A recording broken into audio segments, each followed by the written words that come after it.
Bonjour, de cette bas cette semaine. Comme vous pouvez voir, la porte est installée. Mais dans cet épisode-ci, on ne parlera pas de ça. Je vais vous dire comment on a fait l'imposte, les moulures, puis comment on a décapé la porte.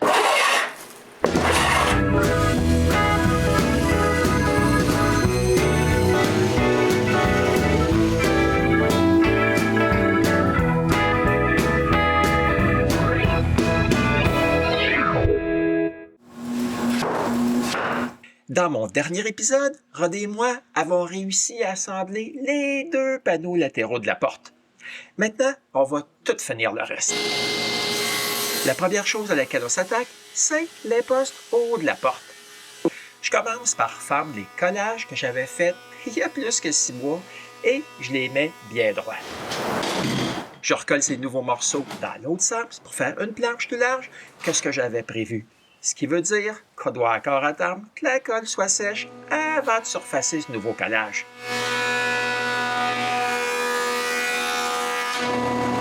Quand le bois est rendu à l'épaisseur que j'avais prévue, il me vient un doute.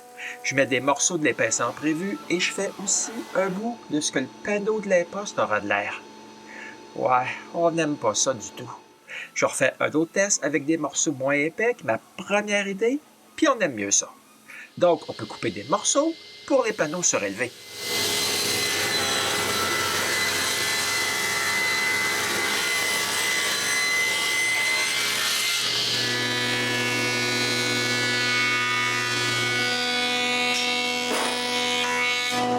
Bon, on a le bois pour les deux panneaux, mais il faut aussi raboter un autre morceau que j'avais raboté trop épais pour les mettre plus minces. Maintenant que ça a bonne épaisseur, je peux les couper à bonne largeur.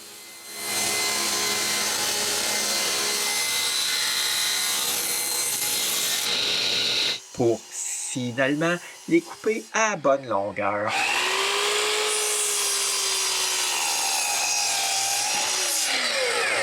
Ouais, on n'a pas fini de couper. Il faut aussi couper les panneaux surélevés à bonne largeur aussi.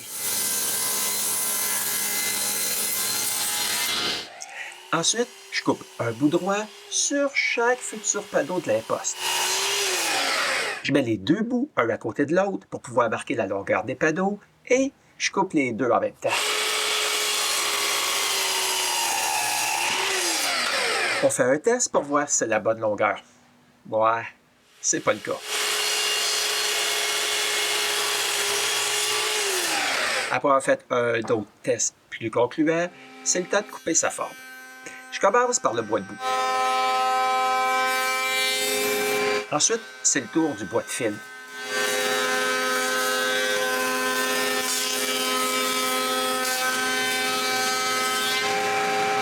Quand tous les coins sont faits, je déplace le guide de la table de toupie pour couper un peu plus et je recommence. Comme vous pouvez voir, j'utilise un bout de bois de sacrifice pour garder le bois de bout perpendiculaire au guide. Quand c'est fait, je déplace encore le guide pour faire la coupe finale. Ensuite, on peut commencer à assembler le cadre de l'imposte. En fait, pour l'instant, ça va ressembler plus à un bac à fleurs qu'à une imposte. On colle et cloue les deux petits côtés, un bas et les deux panneaux surélevés ensemble. Ensuite, je mets un paquet de serre. Maintenant, il faut attendre que la colle sèche. Quand elle est sèche, on coupe des lisières d'isolation. Je vaporise la colle en aérosol et je colle ça sur une autre lisière d'isolation. Je répète ça plusieurs fois avant de coller le dernier morceau de l'imposte en place. En fait, on le colle exactement comme le bas. Quand c'est bien cloué, je mets encore une fois un paquet de serre puis on attend que la colle sèche. Quand la colle est sèche, on essaye ça en place. Ouah, ça rentre pas. Puis à cause des clous, je peux pas passer ça dans la raboteuse. J'utilise donc la sableuse à mode agressif Rotex pour amincir un peu notre collage. Pour m'aider à insérer l'imposte en place, j'utilise des serre-joints en mode d'écartement. Maintenant, ça rentre à sa place. Avec l'imposte installé, c'est le temps de s'occuper des moulures qui vont la retenir en place. J'installe donc un fer de corde ronde dans ma petite toupie et on fait les moulures qui vont être autour de l'imposte.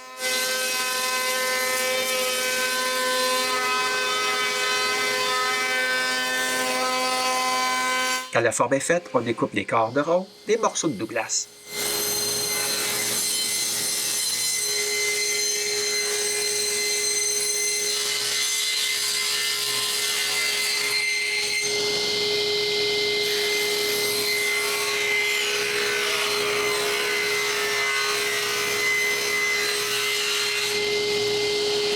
Ouais, il reste encore d'autres moulures à faire. C'est pour retenir les panneaux latéraux. Mais cette fois-ci, on va utiliser les retailles du set du cadre de la porte. Ouais, je me donne pas la peine de les décaper, ni des sablés. J'utilise la raboteuse pour enlever le fini.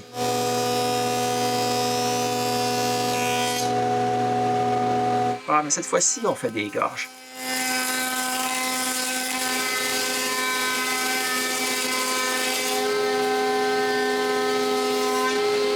Comme il faut enlever plus de bois que pour faire un corps de rond, je fais la gorge en 2 passes.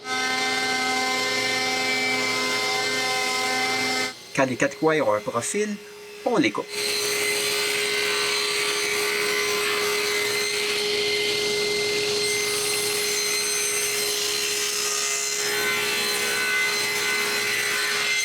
C'est maintenant le temps de couper les moulures. Je commence par celle de l'imposte. Après avoir coupé un bout en angle de 45 degrés, je mesure la longueur que j'ai besoin et je coupe l'autre bout. Je le mets en place et je coupe aussi les côtés longs de la même façon.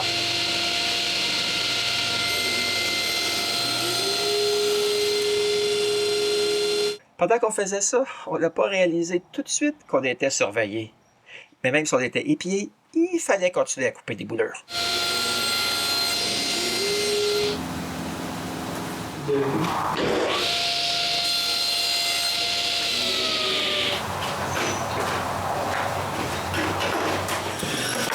On pensait mettre des gorges pour les tours des fenêtres. On a trouvé qu'un corps de rond paraissait mieux. On fait donc d'autres corps de rond.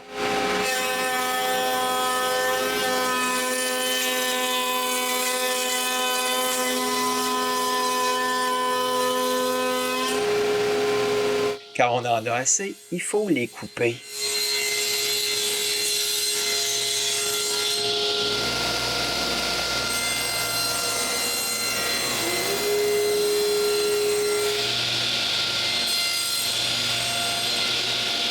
Toutes les étapes sont identiques à celles des corps de rond de l'imposte. La seule différence, c'est qu'il y a 2 ouvertures plutôt qu'une, ce qui veut dire plus de coupe à 45 degrés. Mais à ce moment-là, on n'a pas pu s'empêcher d'essayer les vitres qu'on venait tout juste de recevoir. La bonne nouvelle est qu'elles sont à la bonne grosseur. Mais c'est pas fini avec les coupes de 45 degrés. Il reste les moulures des panneaux latéraux à couper. Ouais, ben j'ai pas besoin de dire que ces moulures se coupent et se mesurent exactement comme toutes les autres moulures qu'on vient de faire. Éventuellement, toutes les moulures sont terminées. Pour mettre la porte sur mon établi, j'ai eu la chance d'avoir quelques abonnés qui m'ont rendu visite. Ça a été pas mal plus facile qu'avec juste René. Avec la porte sur l'établi, on peut commencer à enlever le fini.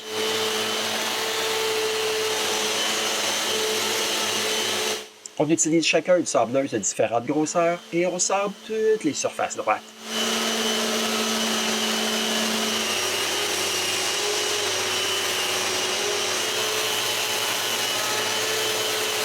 À un certain moment, je m'aperçois que sur un des panneaux, il y a une craque.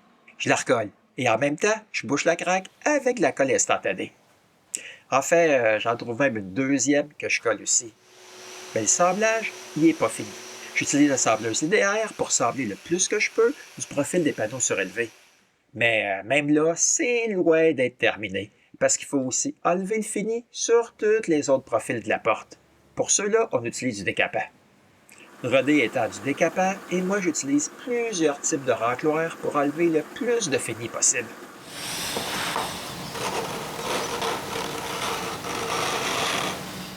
J'utilise même des outils de tournage comme racloir.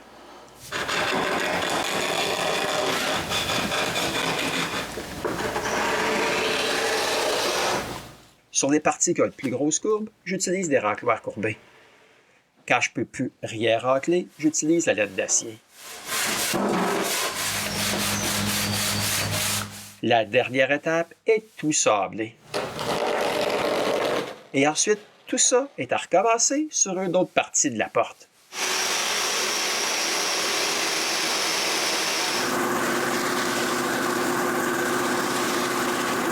Quand tout le fini est enlevé, je dois tout ressabler parce que le décapant a tout taché le bois nu.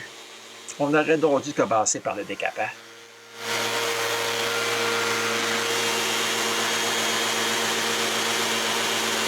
Par contre, j'en profite pour donner le sablage final avec un grain plus fin. Pour travailler sur l'autre côté de la porte, on trouve un voisin pour nous aider. Par contre, sur le deuxième côté, on ne fait pas la même erreur. On commence par le décapant. Roder le l'étang et 15 minutes après, je gratte le plus que je peux. On se synchronise pour qu'après que René ait mis du décapant, ça me prenne 15 minutes pour m'y rendre et gratter le fini.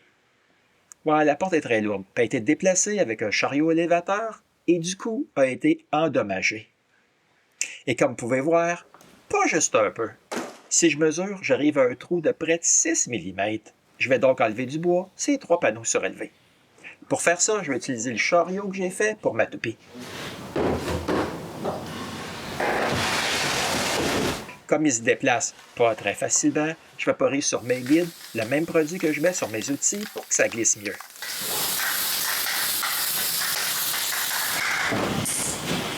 Bon, maintenant c'est à mon goût. C'est le temps de faire une tonne de copeaux.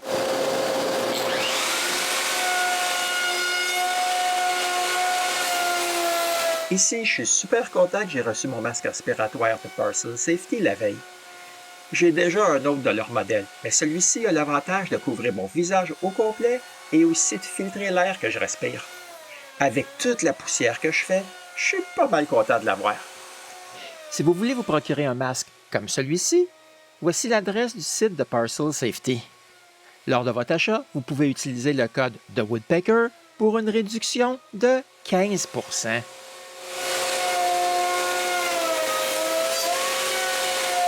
Mais je voulais pas enlever trop de bois d'un coup. Donc, après la première passe, il reste encore un trou comme vous pouvez bien voir. Je descends donc un peu plus la fraise et je recommence. Par contre, cette fois-ci, je déplace la toupie dans le sens du grain du bois. Quand j'ai terminé, je peux voir qu'un décollage d'un panneau est un peu décollé. Je remplis l'espace avec de la colle instantanée. Maintenant, c'est le temps de sabler tout où on a décapé.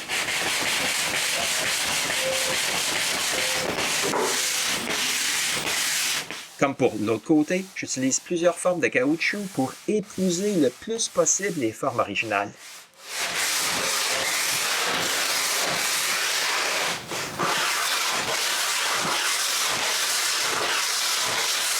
Quand j'ai fini avec le sablage manuel, René et moi sautons ces sableuses orbitales et on termine d'enlever le fini original sur cette porte.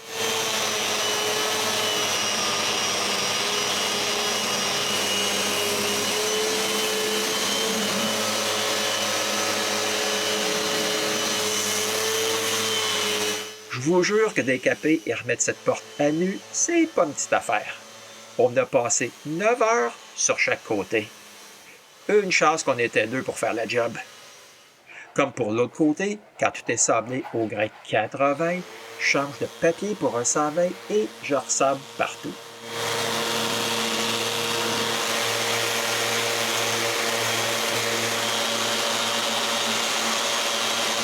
Ouais, mais c'est pas fini pour le sablage. Il reste encore les 2 panneaux latéraux à sabler, ainsi que toutes les moulures.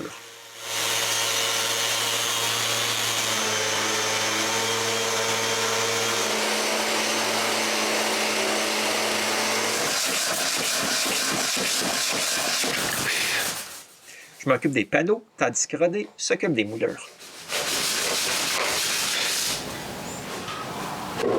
Ouais, mais c'est pas encore fini. Il faut pas oublier l'imposte.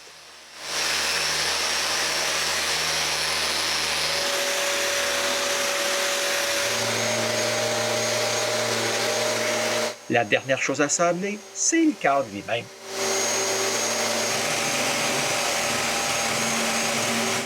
Pendant que je le sable, René sable les cales des panneaux et de la porte. Pour sabler la partie étroite du câble, on le couche par terre. C'est pas mal plus facile.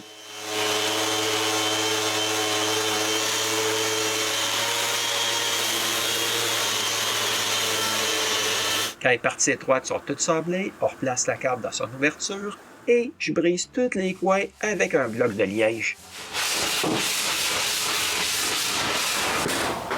Ouais, mais il reste encore autre chose à coller. Les moulures extérieures des deux fenêtres. J'étends une mince couche de colle et on met les moulures à leur place.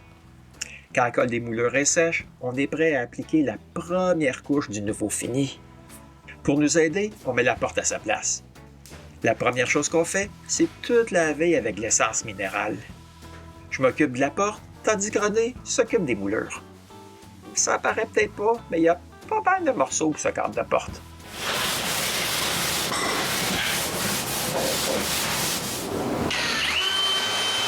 Par contre, je peux pas appliquer du fini avec les serre-joints en place. Je visse donc le cadre de l'extérieur. Ensuite, c'est le temps d'appliquer la première couche de fini.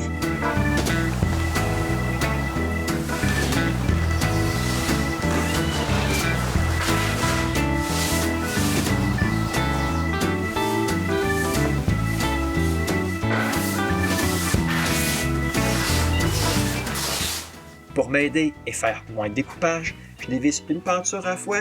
Comme ça, j'ai pas besoin de faire attention autour des pentures. Ouais, mais c'est pas le cas autour des coupes froides cuivre par contre.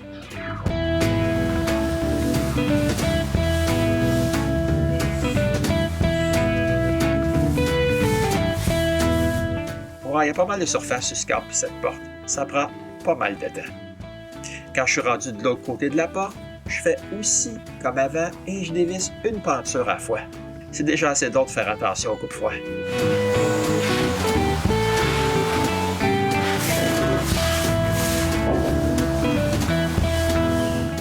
Ah ben c'est pas tout. Il reste encore du fini à appliquer, ces deux panneaux. Avec chacun son panneau, ça prend pas mal moins de temps que le cadre et la porte. Mais ce fini prend une éternité à sécher. On laisse ça sécher dans l'atelier pour une grosse semaine. Après une semaine de séchage, on apporte quelques morceaux dehors et on applique une seconde couche, mais seulement sur les parties qui sont faites en Douglas. Donc, René s'occupe des moulures et moi des montants des panneaux latéraux.